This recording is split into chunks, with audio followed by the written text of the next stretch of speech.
আসসালামু আলাইকুম, কি অবস্থা সবার? জানি অবস্থা ভালো না, কারণ প্রচন্ড শীতে সবাই কুকড়িয়ে গেছি। তো আজকে নিয়ে এলাম নতুন আরেকটি খাওয়ানোর ভিডিও। আজকের খাওয়ানটা হলো মটরশুঁটির কচুরি।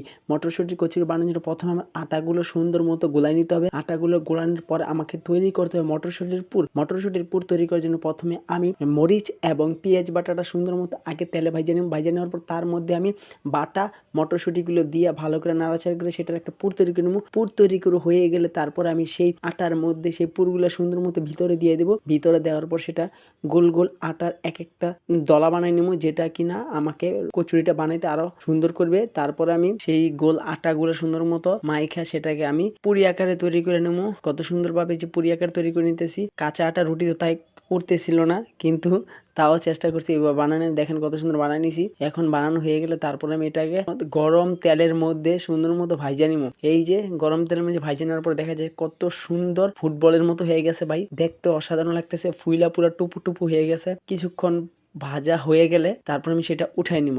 উঠানোর পর দেখবেন এই যে কত সুন্দর আজকের আমার সেই কচুরি। দেখতে অনেক সুন্দর হয়েছে, খাইতে অনেক ভালো লাগছে। সেটা আমি সসের মাধ্যমে টমেটো সস দিয়ে সেটা পরিবেশন করবো, অনেক মজা লাগছে। তো বিকালের নাস্তে এভাবে বাসায় বসে বানিয়ে নিতে পারেন মটরশুঁটির কচুরি। এভাবে তৈরি করলে আর সস দিয়ে যদি পরিবেশন করে ভাই সেই মজা লাগে। আজকে আমরা করলাম, সেটা আমার কাছে অনেক ভালো লাগছে। আপনাদের কাছে ভালো লাগবে অবশ্যই। ভিডিওটি ভালো লাগলে অবশ্যই লাইক কমেন্ট সাবস্ক্রাইব করবেন।